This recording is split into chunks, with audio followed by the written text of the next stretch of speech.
Well, hey, folks, it's your old pal King Waspinator here. It's Christmas Eve, and I felt like talking a little bit about the one episode of Star Trek that you can kind of construe as being their Christmas episode. It's from season 2 of Voyager, episode 18, by the title of Death Wish. It is the first episode of Voyager that was featured John Delancey's Q, and in fact, the story itself involves two Qs. Now, the thing that makes this loosely qualify as a Christmas episode is there's a sequence where the Qs are kind of chasing each other across time and space. And for a brief moment, the Voyager finds itself having been turned into a Christmas ornament on a Christmas tree. And so for that reason, I'm going to use this as an excuse just to kind of briefly discuss this episode. Voyager gets maligned a lot over the years. It has had, some flaws to the story structure of the overall series, and it has had its turd episodes. But in spite of that, Voyager low-key also has a lot of really excellent, well-written episodes too, and Death Wish is one of them. It expands a lot on the lore of the Q and the Q continuum, and has some actually really interesting ethical dilemmas to work through. The entire premise is there's the Q's top philosopher has been imprisoned for 100 years in a comet, and the Voyager crew accidentally comes across this comet. They think it's a normal comet. They try to beam over a sample, and that sample turns out to be Q, not the John Delancey Q we'd know from TNG, although he does soon appear afterwards. This Q has been imprisoned because he wants to kill himself. There's a few things, throughout the years, different science fiction movies and books occasionally hit on the idea that immortality is miserable, stagnant, provides no sense of change or growth. You're just eternally stuck in this one state. And at the heart, that's kind of what this episode's dealing with.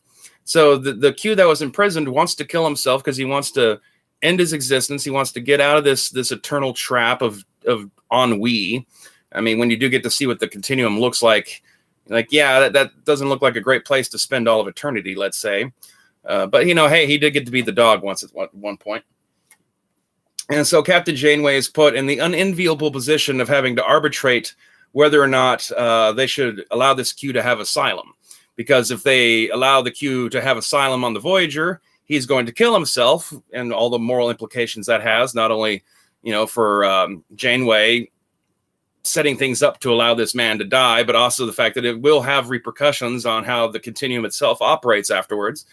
I mean, they have killed Q before, but those were state-endorsed executions. It was planned for, but it wasn't that someone on their own just decided to remove themselves from eternity, like this guy.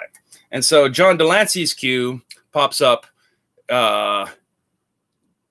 to try to convince Janeway to not do this, that they'll take Q back. Maybe they won't put him in prison again, because obviously that's a thing that Janeway's has a bit of a sticking point on. I mean, he might end his existence if they give him asylum, but how is that any better than spending eternity frozen in the core of a comet drifting around in the Delta Quadrant? Equally lame, to have that kind of eternal isolation and suffering.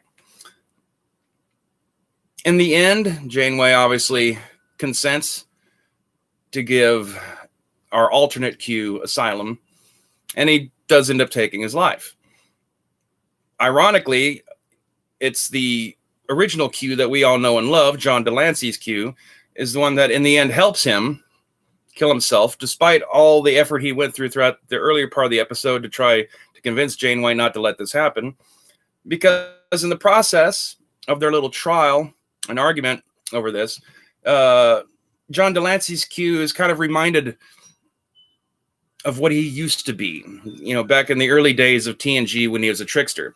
The way they kind of have this episode set up is that this is post the TNG episode where Q had been punished and turned mortal, and he was sent to go take refuge on the Enterprise with Picard and his crew. So he's still a little tender about wanting to make too many waves. He got back in with the continuum, and he's happy to be there, and he doesn't want to rock the boat and get thrown out again. But the example set to him by the suicidal Q kind of stirs up his old self. And so the episode ends off with him helping that Q kill himself and looking forward to the other members of the Continuum coming down on him for having defied them in such a way.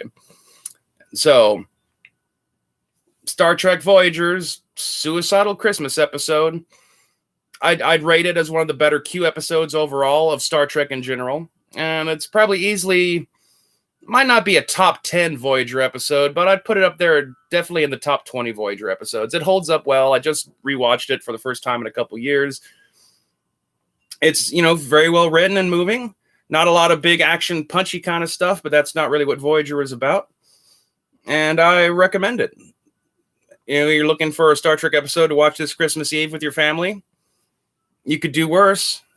It's certainly not Cat Spa. So anyway, Merry Christmas, Happy Hanukkah, have a good Ramadan, whatever your holidays of choice, Yule, Festivus, Saturnalia, whatever floats your goat. This has been King Waspinator, and go fuck yourself.